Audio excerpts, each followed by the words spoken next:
up to my knees in water. You were expecting champagne? Hadn't we better leave? Leave Musylvania, but Rocky, I'm the governor. Oh. A good governor always goes down with his state. So? Natasha, you wouldn't believe it. That idiot Moose is going to drown himself. And all the supplies too, darling. Yeah, that's right. All the... Oh, boy. Those are our supplies. Ours? But we haven't stolen them yet, Boris. A thunder of jets in an open sky, a streak of gray, and a cheerful...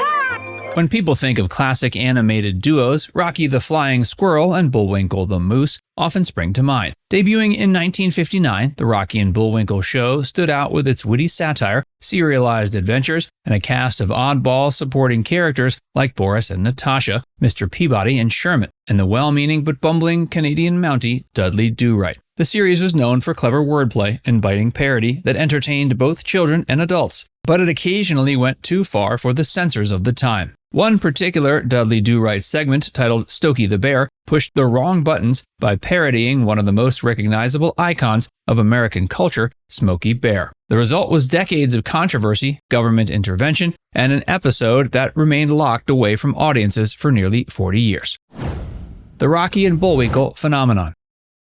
You're conscious. No, I'm Bullwinkle. You want round trip? Got any square ones? Fasten your seatbelts, please. I take a size 36. It's the missing scientists, and you're back in one piece. You were expecting maybe installments? It's a mine. It's a yours. He was my uncle. Do you know what A-bomb means? Certainly. A-bomb is what some people call our program. Bullwinkle, he's a dummy. Please, Rock, you were speaking of our host. You know what a mirage is. Sure, it's where you park your car. Boy, that was too close for comfort. Yeah, too close for me, too. Where do you suppose we are, Rock? We're right in the middle of nowhere, Bullwinkle. Oh, I'm glad. I thought for a minute we were lost. Bullwinkle, what are you doing here? Far as I can tell, I'm freezing to death. Boy, they don't call him Wrong Way Peach Fuzz for nothing. You mean they gotta pay? Quick, Bullwinkle, call the sheriff. Sheriff! Hey, what's going on? Yeah, who are you? I'm Bullwinkle. Not you. I'm still Bullwinkle.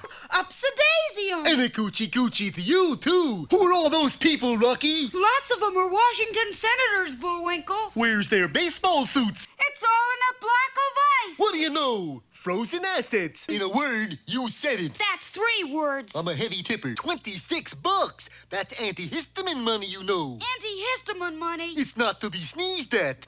Why are we dashing thusly? Because the criminal always returns to the scene of the crime. I don't want to destroy your childlike faith, Rock, but we're not the criminals. No, but when the real criminals do return to the scene of the crime, we'll catch them red-handed. Do you follow me? I have to. We're on the same bicycle. And now for our moment of culture, here's Bullwinkle's Corner. Hello there.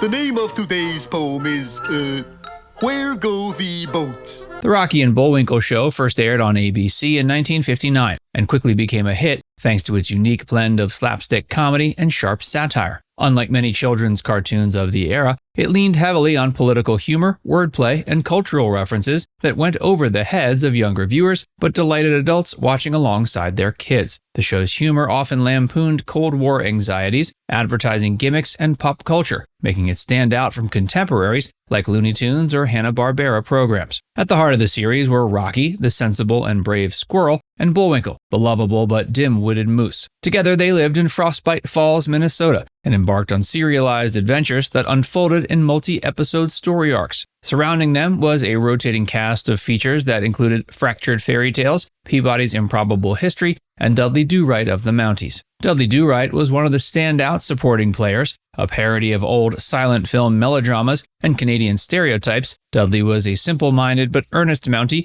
whose missions to protect justice often went humorously wrong. He was joined by his loyal horse, simply named Horse, his commanding officer, Inspector Fenwick, the love interest, Nell Fenwick, and the sinister villain, Snidely Whiplash. The exaggerated tropes of damsels in distress, mustache-twirling villains, and melodramatic rescues were all played for laughs. In this context, the Stokey the Bear episode might have seemed like just another parody in a long line of cultural send-ups. But what the creators underestimated was just how protective the U.S. Forest Service was over Smokey Bear, a character they had spent decades turning into one of the most recognizable public service icons in America.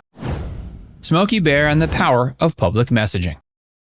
Don't let forest fires be your fault. Make sure your fire is dead out. Remember, only you can prevent forest fires. We know we can count on you to do what Smokey says. Only you can prevent forest fires.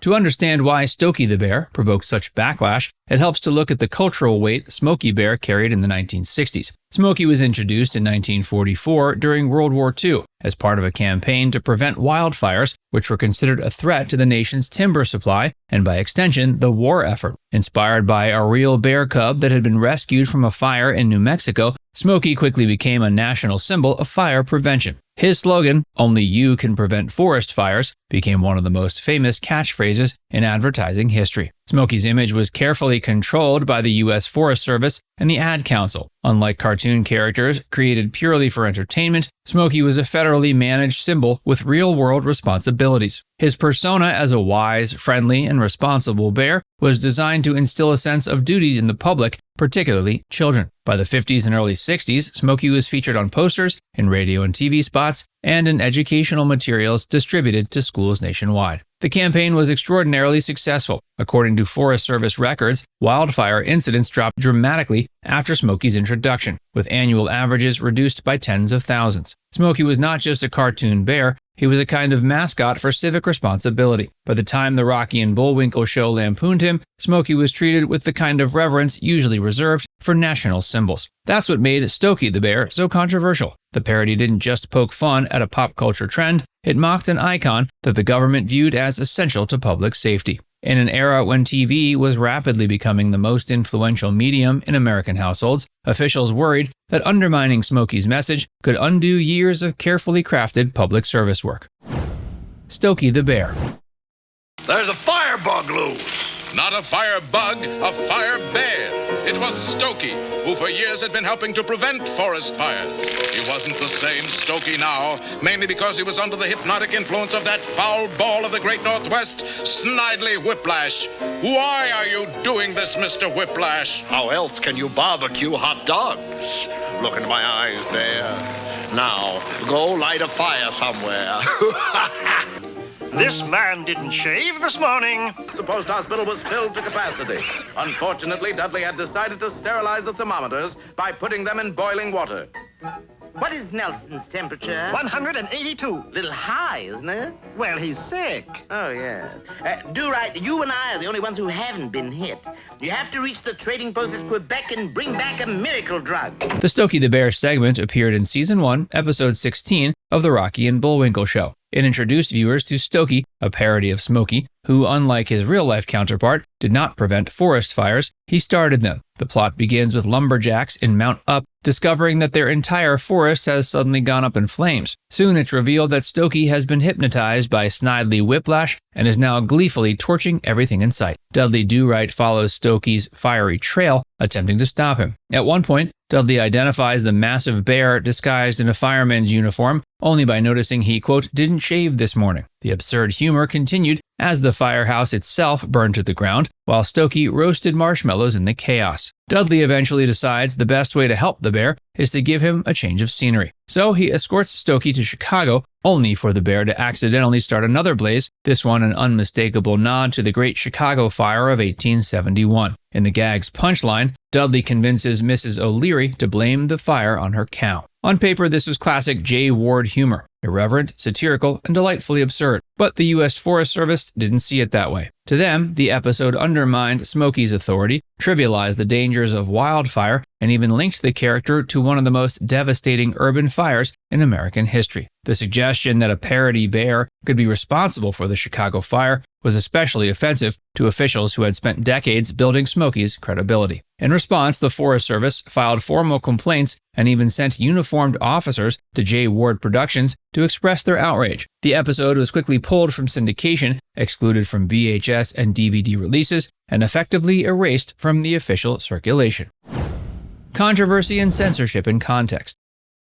The banning of Stokey the Bear was not unique for its time, Television in the 60s was still closely monitored by networks, sponsors, and government agencies concerned with maintaining public standards. Unlike today's streaming environment, where controversial episodes can reappear uncut on platforms, the television industry of the early 60s was heavily reliant on advertisers and public approval. Anything that drew government ire risked being pulled indefinitely. Jay Ward, the show's creator, was notorious for his last-minute submissions of finished episodes, which often left networks little time to censor or edit his work. His approach allowed him to sneak in sharp jokes and political barbs that might otherwise have been cut. It's important to note that other shows of the era also courted controversy. Looney Tunes faced criticism for violent content and ethnic stereotypes, leading to edits and bans of certain shorts in later years. Walt Disney's programming, though often wholesome, was not without its moments of politically incorrect humor that would be reconsidered decades later. But what set Stokey the Bear apart was that it targeted a government-backed campaign with real-world implications, making the controversy more than just a matter of taste. It was seen as a public safety issue.